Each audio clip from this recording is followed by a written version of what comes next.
Thailand က IV ဖြစ်ပါတယ် ဟုတ်ကဲ့နေတာပါ မေပါရှင် အခု IV တို့ညီမတွေက Kevlon project ကိုရောက်ရှိနေရပဲဖြစ်ပါတယ်ဒီ Kevlon project အကြောင်းလေးတွေကိုဘယ်လိုမြင်လဲဆိုတာလေးကိုဒီဗီဒီယိုကနေပြီးတော့ sharing လုပ်ပေးသွားမှာဖြစ်ပါတယ်အဲ့တော့ပထမဦးဆုံး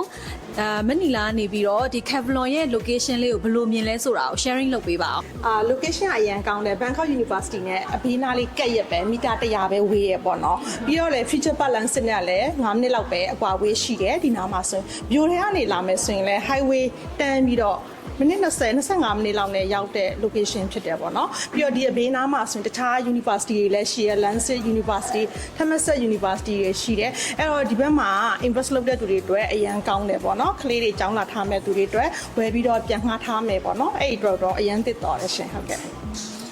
IV ရော project အမြင်လေးကိုဘယ်လိုလေးမြင်လဲပေါ့နော် IV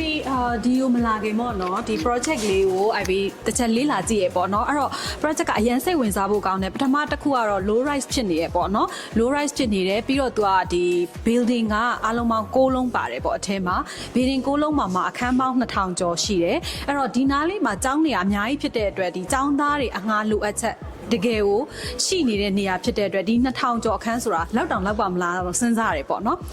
ဒုတိယတစ်ခုကကြတော့ project ရဲ့အားသာချက်ပေါ့နော်အဲ့ဒါပါလဲဆိုတော့ तू ကဒီចောင်းသားတွေကိုဥတီပြီးတော့ဒီအငှားလုပ်ပေးထားတယ်နေဖို့အတွက်လုပ်ပေးထားဖြစ်တဲ့အတွက်ဒီ facility တွေကအရန်ကိုများတာကိုတွေ့ရတယ်ပေါ့နော်9ခုနဲ့ခွဲထားတယ်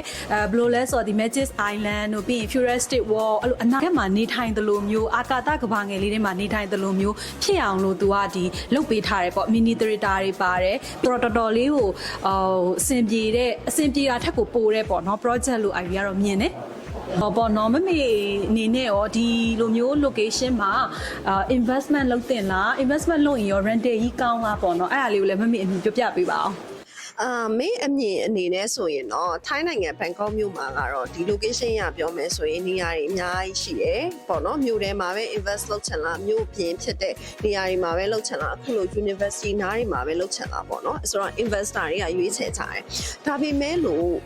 ပြောရမယ်ဆိုလို့ရှိရင်ဒီအခု location ကတအားကိုကောင်းတယ်ဘာကြောင့်အဲ့လိုမျိုးပြောရလဲဆိုရင်အရင်အရှိမှာပေါ့နော် past history ရှိထားတယ်ပေါ့နော်အခုဒီ Kevlon ဆိုလဲ SY ကစောက်ထားဒီ SY ဆိုရင်သူ့ရဲ့ profile အရာဆိုရင်သူကကျောင်းသားမှာပဲစောက်တဲ့ project တွေပေါ့နော်အဲ့လိုဖြစ်တဲ့အတွက်သူ့ရဲ့အရှိ past history အနေနဲ့ဆိုလေဒီပြီးထားတဲ့ project တော်တော်များများကလည်းလုံးဝ full ပေါ့နော်အဲ့လိုဖြစ်တဲ့အတွက် render ကြီးကလည်းသူက 8% လောက်ကိုရတယ်အခုဒီ Kevlon ရဲ့ဒီ project ကလည်း 8% ကိုသူက guarantee ပေးထားတာပေါ့နော်ဆိုတော့အရန်ကိုအဆင်ပြေတယ်ဟုတ်တစ်ခုကဒီ investor တော်တော်များများကလည်းနေဖို့ဆိုတာအထက်ကိုပေါ့နော်သူကဒီရင်းနှီးမြှုပ်နှံလိုက်တဲ့တစ်ခုအပေါ်မှာပြန်ရမယ် returns of investment ပေါ့နော် ROI လို့ခေါ်တဲ့ဒီ ratio ကိုပဲကြည့်ကြတာပေါ့နော် ROI percentage များလေ investor တွေအတွက်ပို့ပြီးတော့ရင်းနှီးမြှုပ်နှံတဲ့လေပေါ့နော်အဲ့လိုဖြစ်တဲ့အတွက်လေဒီမေတို့ကဒီ Kevlon project ကိုမေအမြင်ဆိုရင်တော့တကယ်ကိုမှရင်းနှီးမြှုပ်နှံတဲ့လေမေကိုယ်တိုင်လည်းဒီ project ဒီအရှိပေါ့နော်ဒီ Kevlon တော့မဟုတ် Kevlon ရဲ့အရှိမှာ SY ကပဲ Cape Town Island ဆိုတဲ့ project လေးပေါ့နော်ဒီနှစ်ထဲမှာပဲပြီးထားတာပေါ့နော်2024နှစ်ကုန်လောက်မှာပြီးထားတာ2025လောက်မှာ transfer ပြီးသွားတယ်ပေါ့နော်ဆိုတော့ဒီ project လေးကိုလည်းကိုယ်တိုင် investment လုပ်ထားတယ်အဲ့ဒီမှာလည်း rental ကြီးက 8% လောက်ရတယ်အဲ့လိုဖြစ်တဲ့အတွက်လည်းမေကိုယ်တိုင်လောက်ထားတဲ့ဒီ investor တယောက်အနေနဲ့အားလုံးကိုပေါ့နော် investment ကောင်းတဲ့ဒီ ROI မြင့်တဲ့ကွန်ဒိုလေးမို့လို့ပေါ့နော်အားလုံးကိုမေကတော့ဒီ investor တွေအတွက်ကောင်းတယ်လို့ယူဆရရှင်ဟုတ်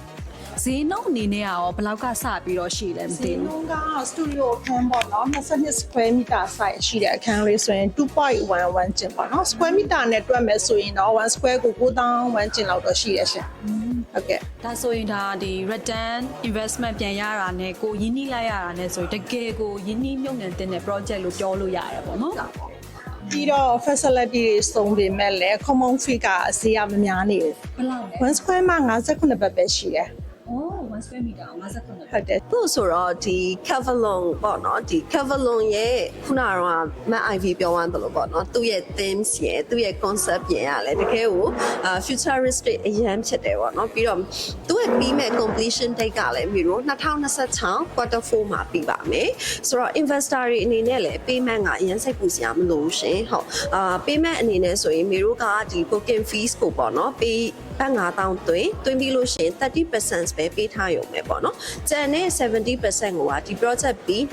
2026 quarter 4မှာပေးရမှာပေါ့အဲ့လိုဖြစ်တဲ့အတွက်လည်း payment ကအရန်ကိုအဆင်ပြေလွယ်ကူတယ်ပေါ့နော် investor တွေအရန် heavy မဖြစ်ဘူးပေါ့နော်ပြီးလို့ရှိရင်နောက်ဒီ invest လုပ်မယ်လို့စဉ်းစားထားတယ်ပေါ့ကိုယ်တိုင်လည်းနေဖို့ဆိုတာထက် invest တစ်ခုပဲစဉ်းစားရတယ်တခြားနိုင်ငံမှာနေမယ်လို့စဉ်းစားထားတဲ့ customer တွေကိုလည်းပြောချင်တာပေါ့နော်ဒီလို project လေးကိုလက်မလွတ်ပဲနဲ့ဝယ်ယူစေချင်ပါတယ်လို့ ဟုတ်ကဲ့အားလုံးပဲ Kevlon Show Uni လေးကိုလာရောက်လေ့လာဖို့ဖိတ်ခေါ်လိုက်ရပါတယ်ရှင်ကျေးဇူးတင်ပါတယ် ကျေးဇူးပါ ကျေးဇူးတင်ပါတယ်ရှင် around the world. It's one unique, one special vibe.